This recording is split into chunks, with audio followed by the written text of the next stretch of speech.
Good day mga ka-iPro at welcome po sa ating kwentuhan session. Lalong-lalo na welcome back sa akin. At medyo nawala po tayo ng ilang linggo. And hello Ma'am JD at Yes, for sir.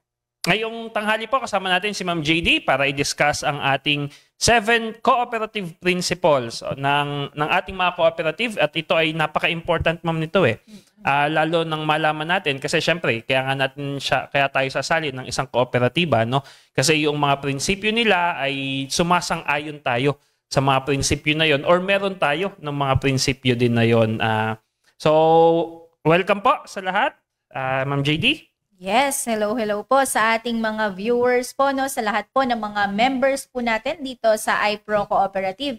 And also, syempre, sa mga hindi pa po members. So, welcome po kayo dito sa ating kooperatiba. So, kwentuhan session na naman. And ayan, welcome back, Sir Joma, sa ating kwentuhan session. So, Sir Eric, kung nasan ka man, diyan ka muna. Alright, ayan. So, ayan ako, meron na tayo kaagad comment, ano sir? Ayan po, oh. Hello daw sir, ayan, from Ma'am RB. Okay. Hello, Mami. Hello sa aking dalawang anak, Terdy and Ali. So, nanonood sila kahit na hindi pa nila ako naiintindihan. Ay, si Terdy pala, naiintindihan na ako nun. So, behave, anak. You have a job there. Huwag tayo mag-i-Englishan dito. Mga bata ngayon, no? Puro Inglesero na sila, no? Kahit naman hindi mo turuan. So anyway, sige ma'am, ano po ba itong 7 principles ng cooperative na ito? Ayan, so simulan po natin sa number 1 na principles po ng cooperative, open and voluntary membership. So kumbaga po yung mga kooperatiba daw sir ay bukas sa lahat ng mga individual na gustong sumali, no? Basta handa nilang i-accept kung ano man yung mga duties, responsibilities, and syempre, yung mga benefits na pagiging member po natin, no? So, dito, without gender, social, racial, political, or religious discrimination. So, wala po tayo dapat i-discriminate dito sa cooperative. Yes, ma'am, kasi di ba kaya nga siya tinawag din na cooperative di ba? Na ito ay pagtutulungan ng mga tao. Yes. And totoo po yun, yung sinabi ni Ma'am JD na yon, pero ang magiging limitations lang po natin pagdating sa mga membership ng cooperative natin ay yung tinatawag nating common bond of membership, tama? Wala po tayong diskriminasyon pagdating sa mga kooperatiba, pero yung tinatawag po nilang common bond of membership, ito po sabihin na natin yung kahit papaano ay naglilimita doon sa kung sino ang pwedeng mag-join ng isang kooperatiba, no? So halimbawa po, ang iPro Cooperative noong una, ito ay isang institutional na cooperative na nakabase sa Nueva Ecija, sa probinsya ng Nueva Ecija. Kasama doon sa iPro Institution, Nueva Ecija, sila po yung mga pwedeng magmiyembro doon sa kooperatiba natin. No? So, depende po yan sa common bond of membership, kaya kinakailangan po natanungin natin yung mga cooperatives natin. No? Pero kung tatanungin na, ako ay babae, ako ay lalaki, ako ay mayaman, ako ay hindi masyado, ako ay nagsisimula ng negosyo, ako ay malago na sa negosyo, gusto kong mag-expand, gusto kong mag-diversify ng aking portfolio, lahat po yan ay pasok sa ating kooperatiba. So, halimbawa po ngayon, congratulations sa ating iPro Cooperative. Tomorrow po, mga ka-iPro natin, mga kamay-ari, pupunta po tayo sa R3, sa Region 3, no, ng office ng CDA natin para po ma-release yung ating certificate ng amendment na kung saan ang iPro Cooperative po ay isang national na cooperative na. So lahat po ng mga residents. So hindi na po tayo institutional kung hindi residential na. So ibig sabihin nito kung ikaw po ay nakatira sa kahit saan sa buong Pilipinas, since national ito, pwede na po kayo magmiyembro sa iPro Savings and Credit Cooperative. So congratulations sa ating mga kamay-ari diyan. Yun. Napakagandang balita nun, sir, no? Sa lahat ng mga members natin. Even yung mga gusto po na sumali talaga. Kasi yung iba talaga nalilimitahan sila dahil nga wala sila dito sa area po natin. So ngayon po, pwede na po kayong mag-join po dito sa atin. Yes, pero tandaan din po natin doon, no? Ang isa pong nakasulat doon ay voluntary membership, no? Ayan po sa voluntary na membership. Ibig sabihin, dapat wala pong mamimilit sa inyo, no? So kayo po ay merong karapatan na pumili kung ano yung hindi naman natin sabihing best na cooperative dahil wala namang best na Wala. cooperative no. Lahat 'yan ay magaganda. Ang sabihin na lang natin na best na mag-fit doon po sa inyong pangangailangan Yes po. and doon sa gusto nyong salihan. All right? Okay. So, yun po yung ating first na 7 principles no sa kooperatiba. Open and voluntary membership. So, number 2 po, democratic and member control.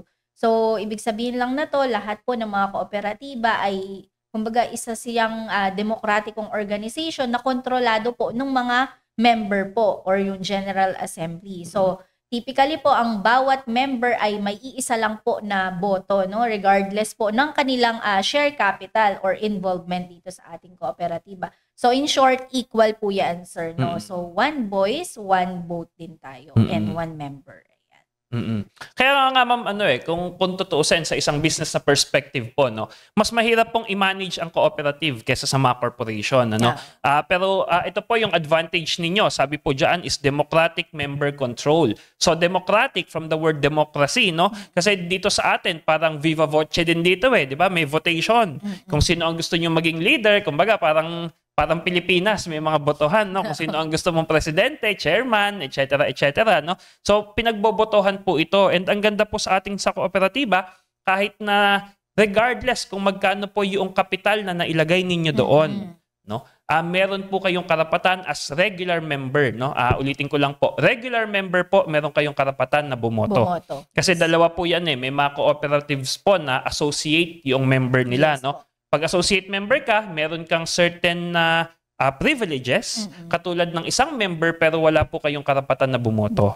No? So, pero kung kayo po ay regular na member, may requirements po yan. Tanungin na lang po ninyo sa mga cooperatives kung saan kayo naka-join. Meron po kayong kakayahan na bumoto. So, sa pagkakaroon natin ng kakayahan na bumoto na ito, ang principle na ito ay para nang sa ganon, in principle, mapamunuan sana tayo noong mga sabihin na natin karapat-dapat or yung mga tao na merong vision na gusto ng mas marami kung saan papunta yung ating kooperatiba, no?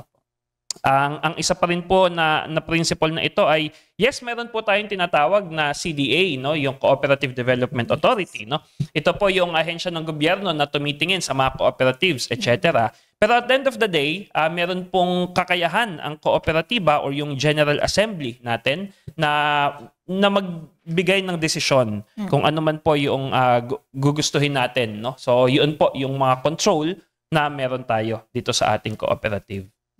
Po, ayan. Okay, so nga lang, syempre ma'am, no, kinakailangan na since yan ay principle ng cooperative, sana po ang mas magandang gawin natin is i-exercise natin itong principle na ito, di ba? Kunyari, nagkaroon ng General Assembly, no? Yung iba po kasi sa mga members natin, uy, General Assembly, nahihiya. Ay, sila kasi kasama yung mga members na ganito, andun sila, etc., etc., no? Hindi po ganon. Sana po i-exercise natin yung mga rights natin, lalo yung right natin to vote. Yes po. Kasi po, kaya nga kamay-ari po yung tawag sa atin, no? Hindi naman po ito yung parang authoritarian na business, no? Na katulad ng mga corporations, na kung sino ang merong pinakamalaki ang share, siya ang merong kakayahan para pamunuan or siya yung may say doon sa magiging takbo ng negosyo nilang kabuuan. So dito po hindi. Kaya kung titingnan mo rin po, in principle, kung titingnan natin sa ganun na pamamaraan, mas mahirap pamunuan po sa leadership perspective ang isang cooperative compared to a corporation. Yes. Kasi in a corporation, kung marami kang say doon, kung marami kang shares, ikaw ang bahala doon, di ba? Pero dito hindi. Dito kinakailangan lahat ng gagawin sana ng kooperatiba ay para sa ikabubuti ng halos lahat. Yes. Kung kakayanin, no? Na wala kang pinipili doon. So, kung saan ang pinakamagandang mga desisyon, kung saan papunta ang cooperative, magbe-benefit ang members, doon po in principle dapat pupunta ang cooperative natin. Ayun. Tama Kaya nga po doon sa sorry ma'am, ikat na kita.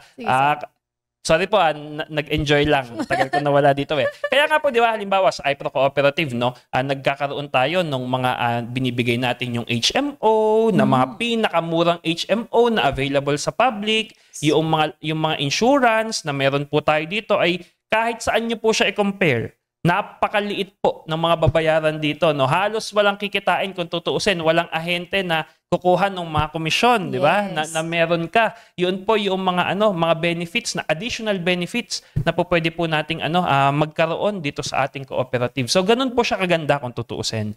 Nga lang syempre kinakailangan pong makiparticipate tayong lahat bilang kamay-ari sa sa cooperative natin. Yes, alright? Tama yun. So kumbaga talaga dapat po lahat ng member ay mag-participate po, no, kasi meron din tayong mga obligations po dito sa ating kooperatiba. Yun nga, meron tayong right to vote, and of course meron din po tayong right na tumakbo din kung gusto po nating maging officers po, no. So syempre mas gusto natin na marami po yung maglilingkod po dito sa ating kooperatiba. Yan.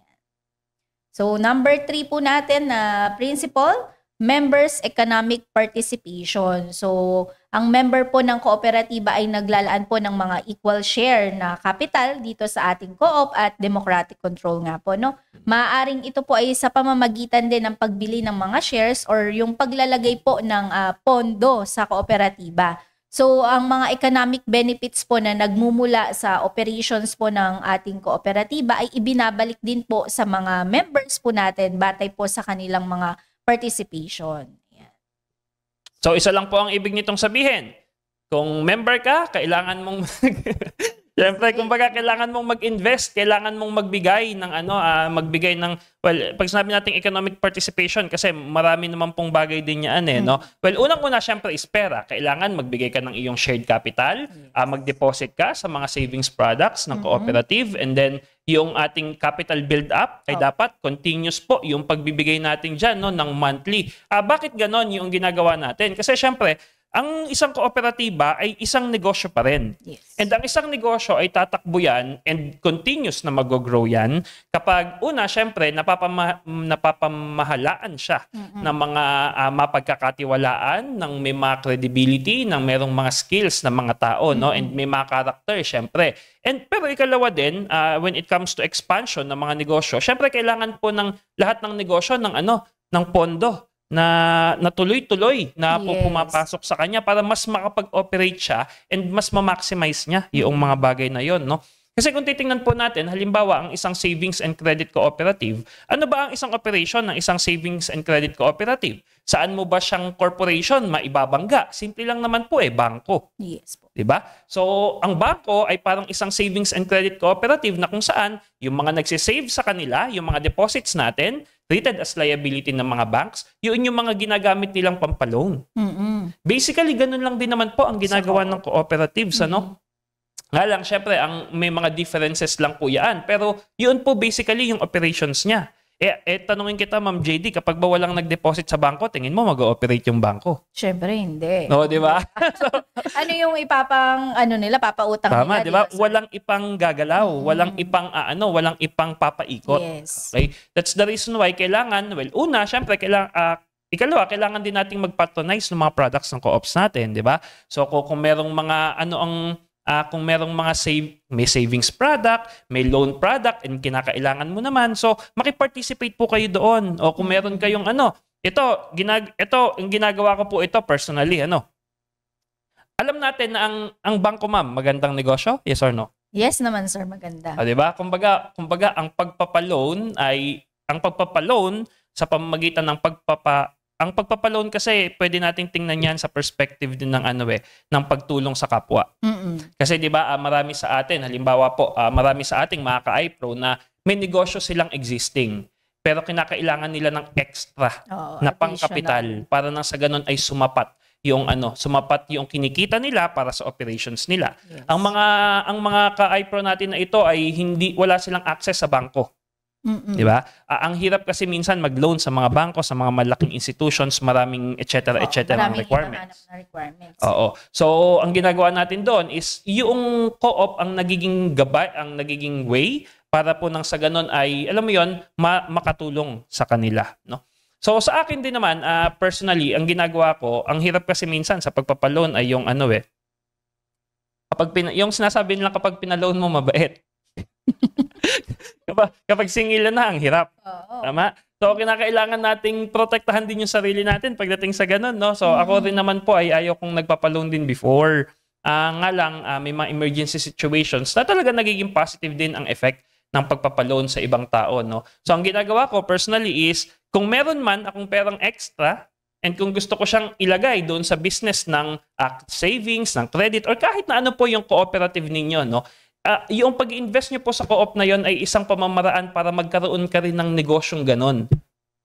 So, kunyari, ma'am, ikaw, gusto mo magkaroon ng negosyo ng tindahan ng mga feeds, tindahan ng mga pataba, no? Tindahan ng mga lason para sa sa agriculture. So, kung ikaw ay wala kang kapital na 1 milyon, 2 milyon pampa-establish ng pampasimula ng tindahan na yon, hanap ka ng co-op na malapit dun sa inyo. Mag-invest ka doon, ibig sabihin parang giyon na rin yung negosyo mo. Ganon po siya. Kung kayo po ay parang gusto nyo maging business-minded talaga, gusto nyo maliit lang na startup capital ang sinisimula ninyo, and gusto nyo matuto sa type of business na yon, mag-join po kayo ng cooperatives, maging active kayo doon sa kooperatiba na yon. And then makikita nyo kung paano siya nag-ooperate. So, kumbaga, magkakaroon ka rin ng idea, no? Yes, of course. Kasi paano nila ino-operate yung business. Tama. So, ikaw ba, ma'am, ano yung gusto mong business? Halimbawa? Restaurant ay. Restaurant. Wala yatang food co-op. Hindi. Merong mga co-op na may restaurant ba na co-op? Wala yatang restaurant na co-op. Parang wala, sir. Pero, karinderya sa school, di ba? Halimbawa, merong co-op sa isang school, sa kanila yung canteen. Di ba? So, doon, magkakaroon ka ng idea kung magjo-join ka, kung pwede kang mag-join doon sa canteen cooperative na yon, o doon mo makikita paano ba silang bumibili, ilan ba yung mga tao nila. Yun, ma'am. I see. As a member ng cooperative. Ayun. O kung gusto mo, mag-manager ka. Tumakbo ka as manager, di ba? Or magpa-assign ka as manager. So as manager, matututo ka na, parang naka-on-the-job training ka. O kapag natuto ka na, sabi mo, okay, ready na ako personally na mag-start ng sarili kong restaurant. O, punta ka kung saan ka mag-start ng restaurant. Ayun. So, ang daming idea, no? Pwede po natin gawin yan. So, hanap lang po tayo kung saan natin mas gusto na type of cooperative. Ayan. Madami po kasing type ng co-op eh. At yun po ang i-discuss natin sa mga susunod nating kwentuhan session. Yes. Ayan. So, shoutout muna tayo. Shoutout muna sa mga nag-comment po. Ayan, from Sir Jun Daus. Ayan po. Hi, Chairman. Hoy! Hi, Chairman! Si Sir Jun Daus po ay chairman ng San Juan ACFA Credit Cooperative. Dito po yan sa Cabanatuan. Si Sir Eric, ayan, magandang buhay po. Watching po from our CR. Sige, sir. Diyan ka lang muna. Ayan, so from... Yung CR, Credit Restaurant. Sige po. Danilo Lim, from Sir Danilo Lim. Good PM, watching from Japan. Hello, sir. Hello, sir. Hello po sa ating 16,000 viewers. Right. So, number 4 po, no? Autonomy and independence. So, cooperatives po ay autonomous or self-help organizations na controlled nga po ng ating mga members. Bagaman, maaari pa rin po sila na makipag-participate or makipag-partner, makipag-collaborate sa mga organization, but still, sila pa rin po ay independent na maggawa po ng kanilang mga decisions based po sa best interest po ng mga members or ng General Assembly. So ano lang naman, ma'am, ito, pinapakita lang po nito na ang kooperatiba ay isang entity talaga, no?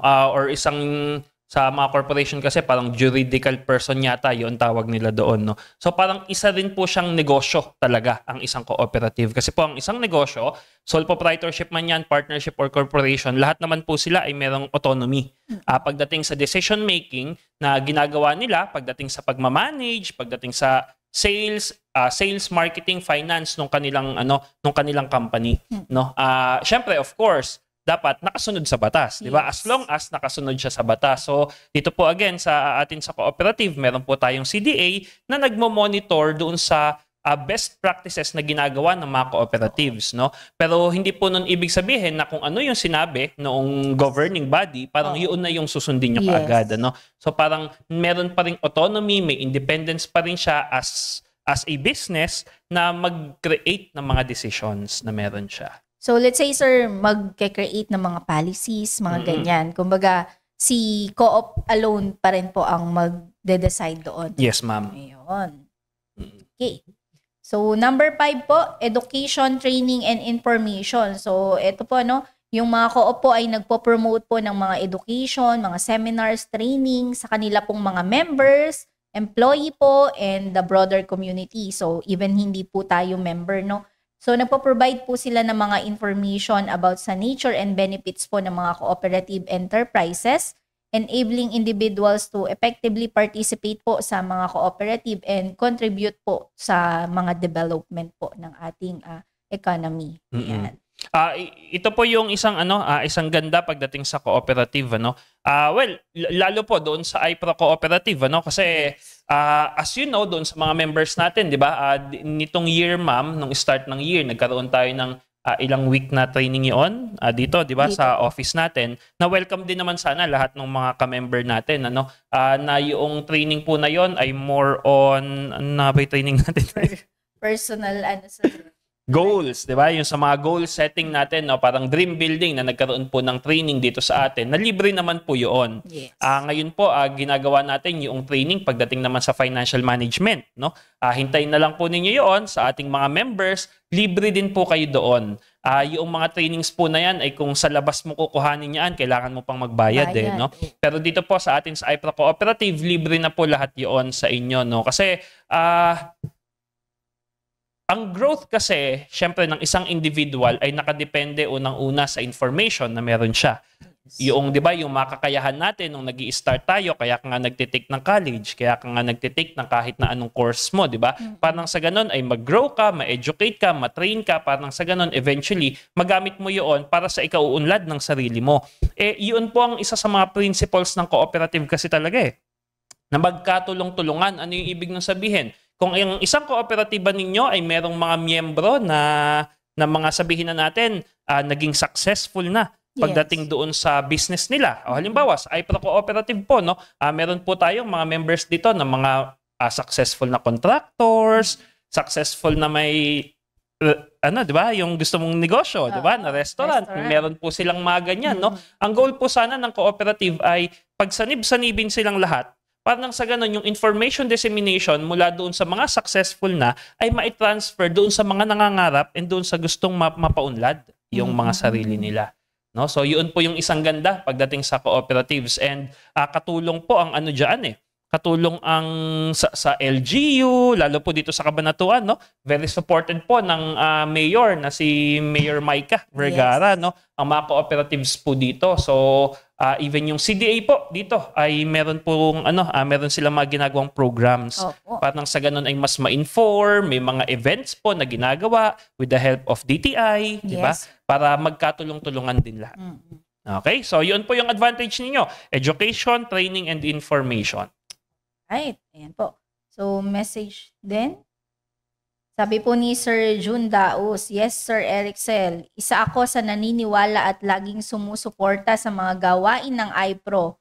I admire how you guys convey the message across for the viewers to understand what co-op is. Tulungan ang mga co-op. Ayan. Thank you po, Sir. Speaking of tulungan ng mga co-ops, ang next po natin na principle ay yun na po, cooperations among cooperatives. So, yan nga po yun. Yung mga kooperatiba po ay nagsaserve sa kanilang mga members effectively and pinapalakas po nila yung cooperative movement sa pamamagitan po ng pakikipagtulungan po sa iba't ibang organizations. Ayan po, yung mga co-op din po. Mapa-local, international, regional, and international structures that can achieve their common goals po. So, yun po yung sinasabi din ni Sir June. Ayan yes po. For example po, dito sa Cabanatuan, meron pong tinatawag na Cooperative Council, di ba? Yes, na kung saan pinagsasama-sama po nung local government natin dito sa Cabanatuan yung mga cooperatives na nandito. And then nagkaroon po ng mga botohan kung sino ang mga magiging board of directors, sino ang mga magiging chairman ng bawat committee coming from all of the cooperatives na meron dito sa Cabanatuan. And actually, speaking of Sir June Daos, isa po si Sir June Daos doon sa nagsusulong din ng mga improvements and mga planning pagdating doon sa mga cooperatives kung paano silang magi-improve, no? Kasi halimbawa, ma'am, 'di ba? Ngayon kasi panahon na ng social media, 'di ba? Yes. Parang yung mga information dissemination madadali na pagdating sa mga ganito, no? For example, ngayon meron tayong 16 na mga nanonood, and normally ito pong mga live sessions ng iPro, kapag tiningnan namin doon sa mga views niya, ay umaabot minsan ng 1,000 yung mga taong nanonood. Minsan 1,000, kadalasan mga 600 po yun. Kung noong araw, ma'am, yung 600 na manonood, di ba? Yung 600 na manonood na tao sa'yo, napakalaking stadium ang kinakailangan mo. Isang gym, di ba? Oo. Pupunuin mo yung isang gym na yon, magsasalita ka sa harap, hindi mo alam, baka may natutulog na doon sa kabila. Hindi Di ka ba? na naiintindihan. Hindi ka na nila naiintindihan. Ngayon po, with the power of technology na meron tayo, nasasabi natin yung mga bagay na ganito and information na ganito publicly. Yes. Ngayon, isa sa mga sinusulong doon sa Cooperative Council po, no, dito sa Kabanatuan, ay kung papaanong magagawang ganito. Yung mga way kung paanong i-disseminate yung information. Halimbawa, yung mga tinatawag po natin na pre-membership education seminar. Yes. Yung mga pre-membership orientation na seminar na meron dito sa iPro. Di ba sa iPro po kasi, sa mga members natin, di ba, meron na kayong recorded video? Ilang Yes, minutes sir. na nga mo yun? Saglit lang naman, wala pang 30 minutes. Oh, di ba? Yung mga 20 minutes yata, Yes, 20 to 30 minutes na yon, di ba? Instead na hassle, punta ka dito sa opisina, panoorin mo siya, di ba? Kahit saan po pwede ka nang mag-conduct ng orientation na yon with the help of technology. So, yan po ay makikita po natin, may awa ang Diyos. Baka sakali na yung mga cooperatives din dito sa Kabanatuan or sa Nueva Ecija, baka matulungan sila ng iPro pagdating sa paggawa ng mga ganun nila, no? Or baka sakali rin na matulungan natin sila na mag-conduct ng mga ganito. Oo, Yes. no? Si Sir John naman, meron naman may program naman po siya pagdating sa credit operations ng mga cooperative, no? Para maging high-tech din, sabihin na natin, mas efficient yung sa So, yun po ay makukuha sa pagtutulong-tulungan ng mga cooperatives. Ano yung best practice mo? Sige nga, baka pwede naman pakopya. O, di ba? Ganun lang naman sa negosyo eh. Ano yung best practice nito? Yes. Nakulang sa akin. Baka naman po pwede mo akong mentoran. Meron pong tinatawag ang mga cooperatives na lakbay-aral. Yan. No? Oo. Na kung saan ang mga other cooperatives ay pwedeng pumunta sa ibang mga kooperatiba para tingnan kung paano nilang ino-operate yung kanilang kooperatiba, ano yung mga magaganda doon, bakit sila naging successful, Yes. etc. Speaking of, kailan ang ilakbay-aral niya, ma'am? Next week po. Next week. Hindi ngayon Friday. Akala ko ngayon Friday. Next week na lang daw, sabi ni Sir. Ayan. Okay. So, yun po, no? So, cooperation among cooperatives. So, last po, sa ating 7 principles, concern for community. So, cooperatives work for sustainable development of their communities. Siyempre, kinukonsider po nila dito yung social, economic, and environmental impact po of their activities and strive to improve the quality of life for their members and the broader community. Siyempre, upang patuloy po na magbigay din ng mga trabaho and gumanda po yung ating economy. So, yun po yung ating last 7 principles po, concern for community. Eto ma'am, dito wala naman na po akong masasabi dyan eh. No? Ang kulang lang pagdating sa cooperative talaga natin, pagdating sa showing yung concern sa community ay yung mga posting. Hindi kasi since ang mga cooperatives po ay medyo, sabihin na natin medyo old school, ang way kung paano nating minamanage yung mga cooperatives natin. Marami pong ginagawa ang mga cooperatives na mga nakakatulong talaga sa mga community natin, no. It is just that hindi pa ganun ka-high-tech yung mga cooperatives natin when it comes to posting, yung mga taong natulungan nila, mga negosyo na natulungan nila, yung mga other social projects or social development plans, projects na ginagawa nila, etc. Pero kung tutusin po, napakadami po. May mga livelihood programs ang mga yan. Mga tree planting, mga ganyan. So, ayun, marami po yan talaga, no? So, siguro in the future, pag medyo nagiging digitalized na rin yung mga cooperatives natin, no, makikita na po natin doon na okay, ang ganda pala ng ginagawa ng mga cooperatives. Ang dami niyan, sir, pagka biglang lahat na naging online, di ba? Ang mga nakikita po kasi natin na mga active ay konti lang talaga no? Dalang. Tagum, yes, medyo active ang Tagum no, pagdating sa mga postings po. Makikita nyo naman po sa ginagawa ng mga cooperatives, ang dami rin na ang dami ring mga jobs na mga nagagawa nila, no? Lalo doon sa mga agri cooperatives natin and mga producers cooperatives, no? Even yung mga housewives na mga members, yung mga asawa nila, no? May mga livelihood program sila, mga produkto ng cooperative na naipapasa nila doon sa mga members nila na sila yung gagawa, may training tayo na tapos kayo ang gagawa, dadaling lang ninyo sa co-op natin and then co-op ang magdi-distribute. Yes. So kung titingnan po natin sa pamamaraan na gano'n, daming natutulungan, daming nare-reach na mga cooperatives po talaga. Yes po. Ayan. So, yun po yung ating 7 principles of cooperative. Ayan, sabi po, may comment dito, no? Minsan, Sir June Daos, invite ka namin mag-speak sa ating live session. Ayan po, sir. So, from Maxima Ramon, hello po, magandang buhay. Ayan po. Okay. So, wala naman na tayong comment. Alright. So, yun po ang 7 principles ng ating cooperative. Ang next po na magiging topic yata natin ay yung purpose of cooperative according kay manager and yung other types of cooperative. So, kung nagustuhan nyo po ang mga contents natin na ganito, please like and share itong mga videos po natin na ito dahil ang goal po natin dito ay ma-educate ang ang public na sa mga benepisyo na makukuha nila sa kanilang mga cooperatives na pwede nilang salihan dahil medyo nawawala po kasi sa picture yung cooperatives no pagdating sa possible na po pwede nating mga pag-investan or pwede nating paglagakan ng pera, especially nowadays na medyo mas hype ang mga more technological investments or mga tradings na po pwede. So dapat makasabay din po ang mga cooperatives sa pag-educate sa public na okay, mas maraming benepisyo na maibibigay ang cooperative. Kung mag-i-invest ako sa co-op, maliit man o malaki, mas marami itong benefit na maibibigay sa akin kaysa yung mga medyo high-tech na mga investments na meron sa public natin ngayon. Ayan. So, sa lahat po ng mga hindi pa po member dito sa ating kooperatiba, sa iPro, so message lang po kayo or punta po kayo dito sa ating office para po malaman po ninyo kung ano po ang mga process para tayo ay maging member po. Ayan. So, that's it for today sa ating kwentuhan session. Thank you po, Sir Joma. So, I hope na marami po kayong napulot about sa ating kooperatiba. Ayan. So, yun lamang po at lagi po nating tatandaan na ang kasaganaan ng buhay ay napagtutulungan.